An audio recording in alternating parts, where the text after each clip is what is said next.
Hey, good morning, tankers. This is WoT 32 and another episode of Team Able. Team anything but last.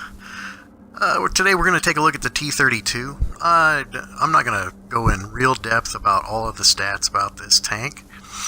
You can look them up, but I'm going to point out a couple that are something you might want to think about. And when you're looking at the skills that you put on a particular tank, you may want to go to the gun tab and look at a particular stat, because on your other tabs you'll have your accuracy, but here you'll see accuracy on rotating turret. So our accuracy is 0.41 at 100 meters. On rotating turret it's 0.77. So that's quite a bit if your turret is just moving slightly.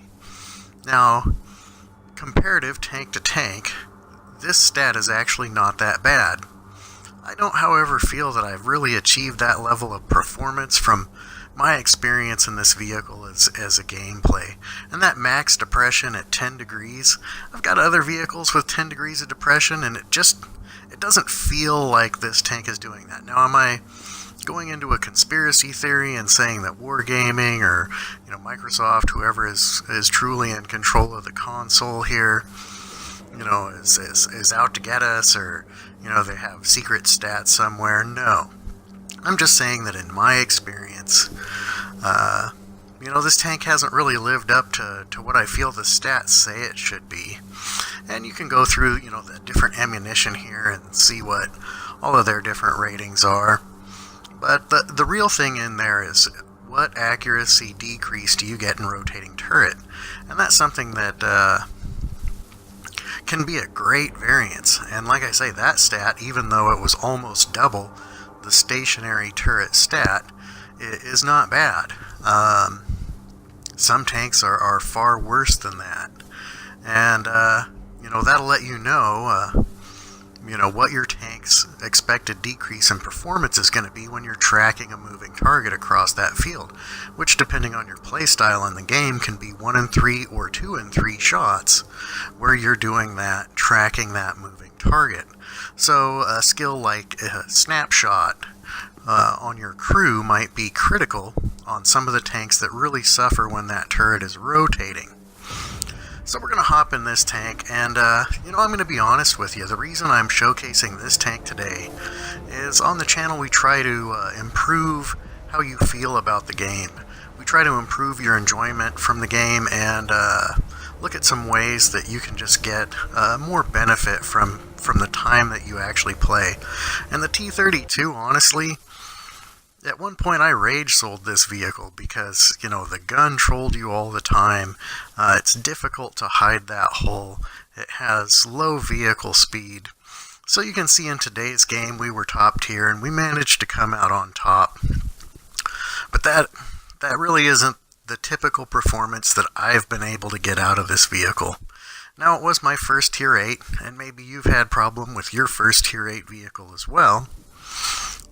So I wanted to give it a second chance. I wanted to buy it again, and I wanted to see if I couldn't, use the knowledge and the experience that I have now, and see if I couldn't give this vehicle a more fair look. So, at tier 8, you're beginning a new set of skills, especially when you're in that middle or bottom tier where there's a lot of tier 9s, or there's only tier 9s and 10s other than your 8s. And it's not that it's an elite skill or an elite pool like a lot of the top tier elitists, want to make you believe. It's just a different set of skills. The battle moves at a different pace. It's a lot more slow paced, it's a lot more deliberate, and as they'll tell you, you have to know all of the vehicle weaknesses from the front so that you'll know where to shoot. Well, here's a little tip from Stalker 13R. It's the commander's hatch, the front road wheel, and the lower plate.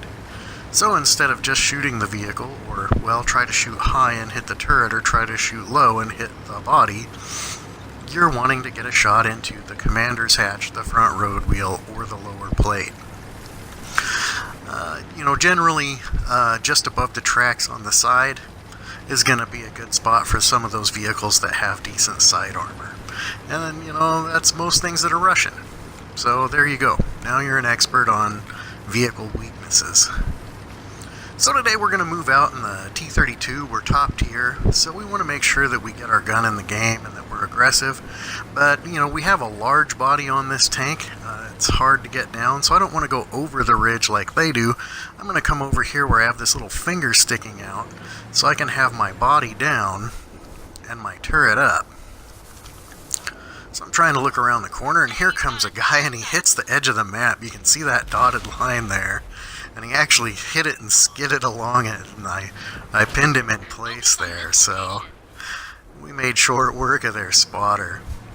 And this is an encounter game, and one of the critical things to remember in the encounter game is everyone likes to go from spawn to spawn, across the backside of the map. And remember, in previous videos we talked about that rule of thumb where you always want to be within 30 to 45 seconds of the cap, so that you can get that reset if something goes wrong. Because if you're on the other side of the map and something goes wrong at the cap at an encounter game, you're not going to be able to do anything about it, and the game's going to end. So here we have a guy that's doing his best in his medium, and he comes around, and we're going to give him a shot, and we're just going to keep on working up and see who's on that cap. Because you can see the enemy team has already moved up aggressively, and they are already about 1/3 capped. So I'm going to discover that I have a mutant in front of me, but he's not being very aggressive, and I'm going to try to just sneak up here to where I can just catch the top of his turret, maybe get one in a commander's hatch or an area like that. Now that guy's not being very aggressive. I've got a little bit of support behind me, but I don't think they have line of fire yet. So since he's not being aggressive, I'm going to move up here to the side, and I'm going to take a side shot on the cap guard. It's another T32. It's got, good turret armor on the front, but even though I exposed, the side of my turret and my entire body to where this mutant could have shot at me, he's more content to just sit there behind the ridge and, just be a threat in place. So we'll let the artillery work on that mutant, and I'll work on this cap guard here. Because if I can get him out of the way, we can reset that cap. Looks like some of my other teammates are getting some shots in there, so it's not like we're in danger of actually being capped out. Now this TD moves up smartly, and he's going to go address that. I know I've got artillery coming in on that mutant, so I'm going to continue to work on this cap guard, because that's the critical vehicle right now. The guy sitting behind, the corner and the mutant, he's not the priority target, and that's why I didn't rush that target with that TD that went forward. That guy's got a lot of hit points, and, he could half-wreck us both. We would take him out, but he'd half-wreck both of our vehicles doing it. But now we've cleared the cap, and now I can get over here to where I'm flanking this vehicle from the top, and now we can move in. I'm going to end up bouncing one off of his turret mantle because I didn't get fully aimed in. Focus on this location. But he's going to get taken out here anyway. So it's a game of capture the flag. We're now sitting on the flag. A lot of people are really averse to doing this. The score is currently 6-7 their favor, so it's still anyone's game. Well, I'm a big aggressive tank, and I've got top tier, and I've got some turret armor, and I've got quite a bit of my health left, so I don't want to be the one to sit here and put cap pressure on the enemy team.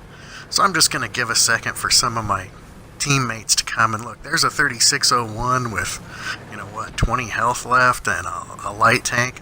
Those are going to be great vehicles to maintain this cap pressure. We don't need, the light tank spotting. We don't need their help in this fight. And here's a guy that's got one of those brand new atomics. Let's go put some dents in it for him. Hey, there's 400 damage. Have a good one. Why is it always more fun to shoot a brand new tank than it is to shoot a tank that's been in the game for a while? I don't know. So I realize as I'm coming down here, because I'm going to go out and be that cap guard and be a blocker. Well, that's a fatherland on full health.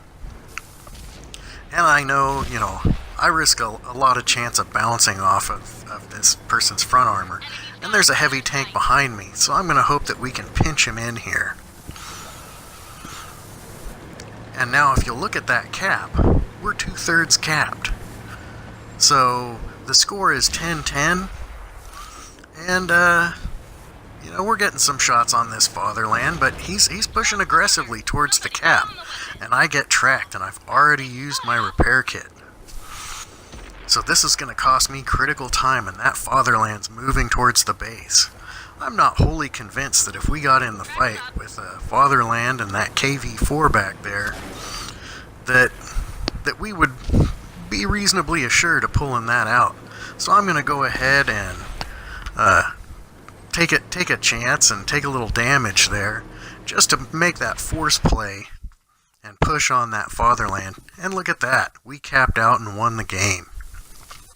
So the moral of the story is, don't send half of your team as far from the cap as they can get in a game that is an encounter battle, because it is indeed a game of capture the flag.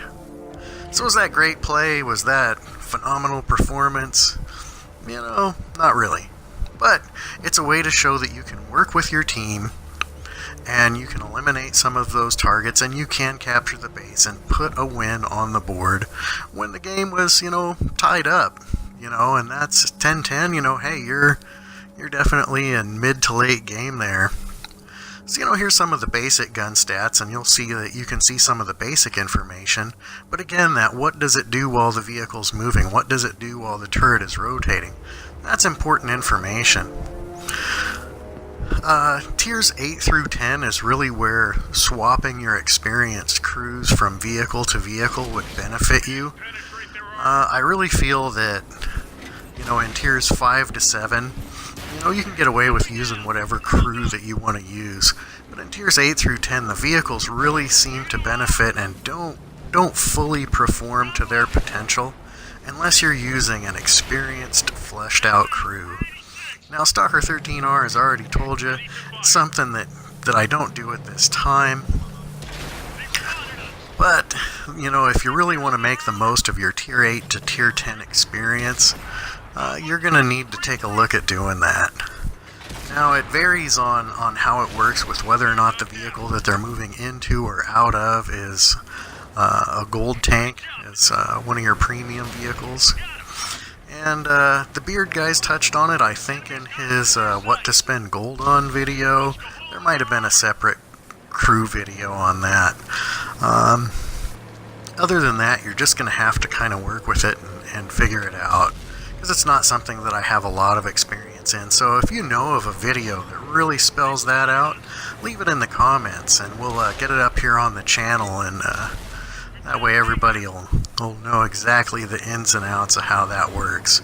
But I do recommend it for your vehicles tier 8 or higher, because without that breadth of crew skill, I don't feel that your vehicles are going to perform to the standard that you really think they should, and certainly not the standard that everyone else is. So that's my tip for the day. If you have a vehicle that hasn't really been working for you and maybe you've sold it off, was it just your experience level at the time? Or was it really that just was kind of a bump in the progression of that skill tree?